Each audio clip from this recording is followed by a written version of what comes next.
Next, we have old business. Discuss and approve the proposed purchasing policy. Since Shawn is not here, does anybody have any further questions on it or any further discussion? Go ahead. Of course I do. Please, go ahead. I'd just like to discuss this policy a little further. As you know, last time I invoked council privilege due to back and forth with councilors and attorneys, and I asked that all that back and forth, I'd like to see it. I have not seen it. It's been 2 weeks. So I did a little research, and I've come up with several items of concern on this purchasing policy. So TC 910, last updated in 2013, which is the existing policy. It's outdated and does not meet the standards for a modern purchasing policy. And I'm all for upgrading our policies. I mean, we have stuff that's, really needs to be addressed.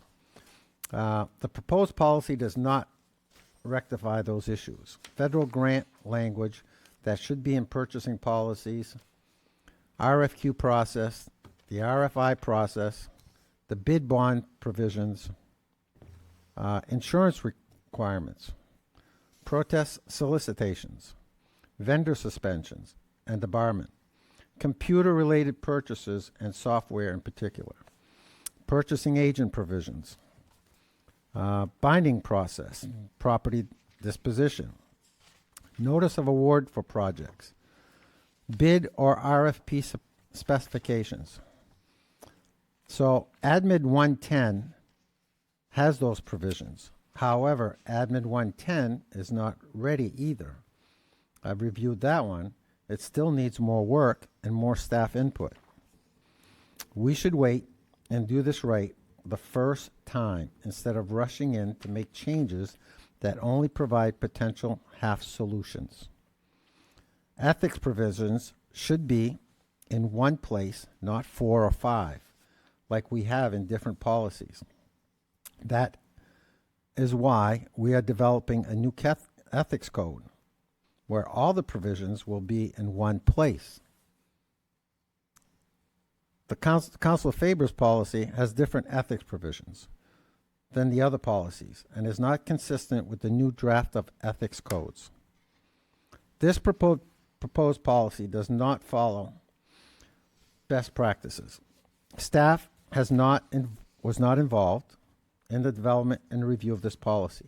When I look at other policies that the town manager has put together, he's put together a process where he has put these policies out to staff. We've gotten them ourselves on the town council, and we've been able to comment. The staff has been able to comment. That is not the case here. I mean, I'm looking at it and I'm going, all right, there's back and forth going to the attorney. I don't know what those are. So the policy was not tested, which I think needs to be tested to determine how it will actually work and what unintended consequences may result from it. When you look at a purchasing policy, we have so many different departments. It's going to impact every department differently. Police might look at it and go, yeah, we have an issue with this, this, and this. Can we address those issues? And fire and, DPW. Public policy development should follow a methodical process and done carefully without trying to rush through it as we have done in this case. We should wait, combine the provisions of Admin 110 and set the include and restrictions the council feels are needed. I look at what we've been doing recently, Mr. Chair, and I'm really concerned the direction that the council is going. We have told the town manager, you need to come to the council before you expend X amount of dollars. Okay? So at the last meeting, the town manager requested funding for MRI to conduct an internal investigation. I made the motion to approve those funds. It was seconded.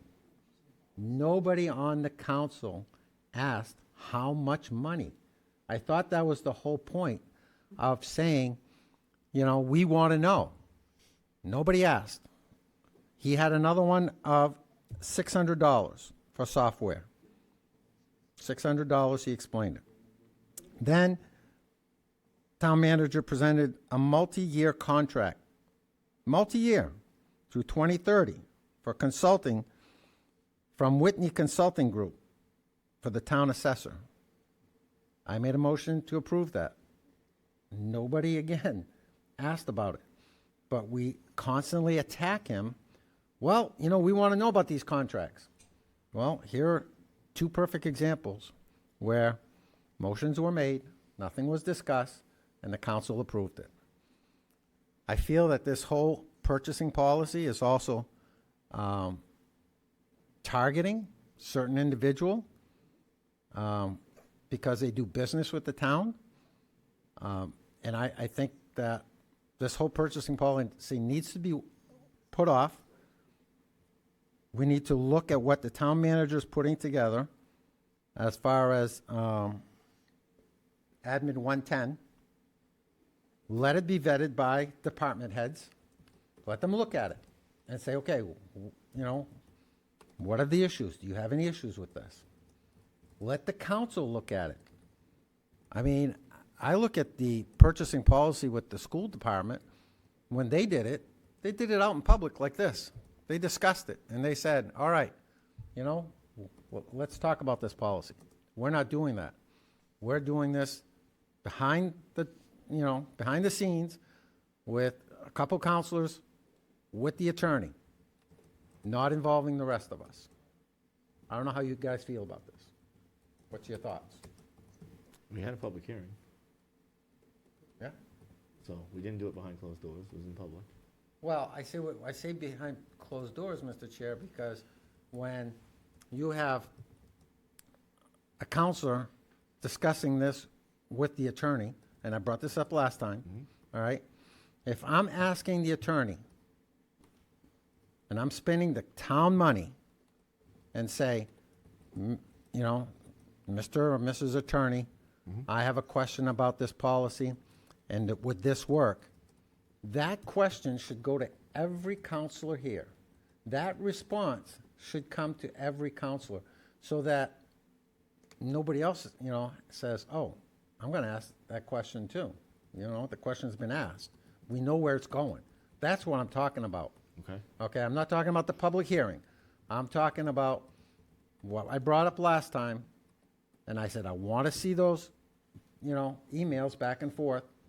In 2 weeks, I don't know if as a counselor, if I have to 91A this. We also did put off the vote for a month, almost a month and a half, so the two could work together, so Sean and John could work together Right, to work on this policy. right. And the reason I brought that up last time is because when I looked at the legal line expense for that month of almost $7,000 on this policy. Which, just so the public knows, that is not the total amount. No. That's not the amount that was spent on it. Well, those are the things that I pulled out, and I can go over those line by line with you. I asked you a couple weeks ago. I would be more than happy to sit down with you and discuss this purchasing policy and tell you what my issues are. And that hasn't happened. So we are here tonight. I'm bringing it out, and I've brought out, and I also read a response from our attorney on December 12th that raises a lot of concerns about this purchasing policy. And those concerns that she's brought up, I have not seen any response of what's going on. So if she's raising these concerns and I have these other concerns, that's what I'm bringing up. Okay. Any further discussion? And I would assume that the town manager and Councilor Faber would not have brought this for us to vote upon if it was not approved by our attorney to move ahead with. Well, I want to point out that the last meeting, town manager said this is not ready. Correct. It The needs town- more work. town manager did not bring this forward. This was an agenda request from Councilor Faber, which is why his name is on the cover sheet, and which is why he has been turned to speak to this. And town manager Mulholland made that very clear in the 2 meetings where this has been discussed about his thoughts and opinions on the policy as it stands before you today. I mean, when I've been sitting in these meetings, I've been hearing back and forth, and some progress has been made, Ted, okay? But we're not there yet. I mean, to me, why approve a policy that's not been vetted by our department heads that we pay all this money and, you know, they're experts in it, working with this, and it hasn't been vetted by the council. We haven't seen it, have an opportunity to give feedback. So that's where I stand with it. Okay. And our public hearing, we didn't have a public hearing. We did, but then you invoked councilor privilege, and we didn't have the people talk, even though people showed up, if you remember correctly. We did end up having one, though. We scheduled one, we postponed it, and then we actually had one. I don't remember it that way, Ron. Okay. And I could be wrong. I didn't think this was going to come into that part of the discussion, or I would have wrote down the dates, but I think that's incorrect. And I haven't seen the full thing altogether. I haven't seen the changes.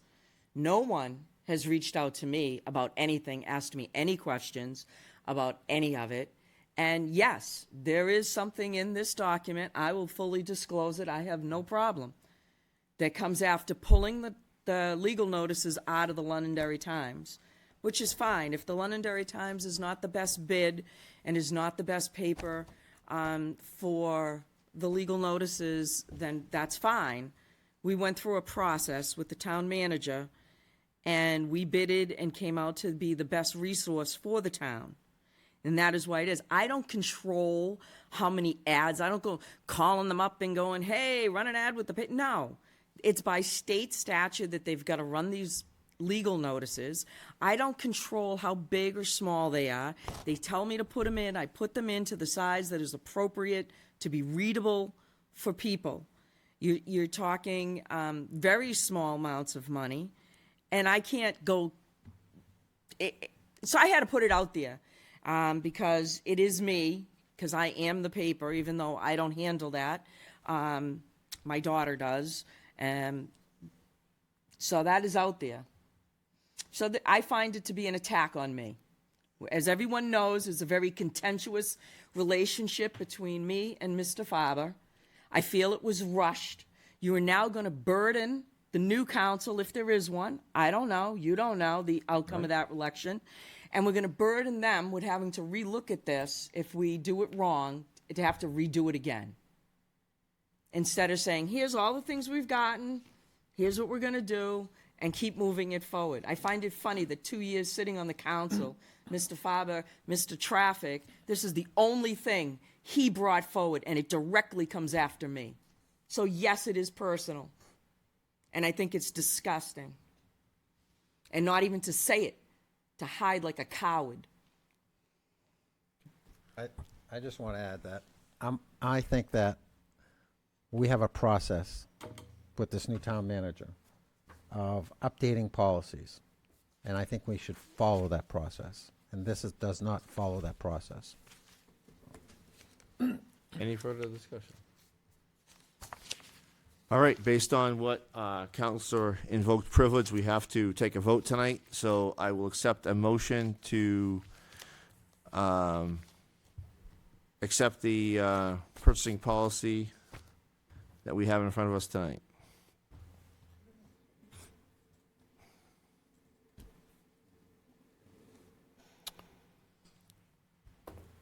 I hereby move that the Londonderry Town Council hereby rescinds ADM-910 purchasing policy and adopts the document entitled Purchasing Policy. I have a motion from Ted. I will second it for a vote. All those in favor say aye. Aye. Any opposed? Opposed. Opposed. Deb and Dan are opposed. Chair votes in the affirmative. Motion fails.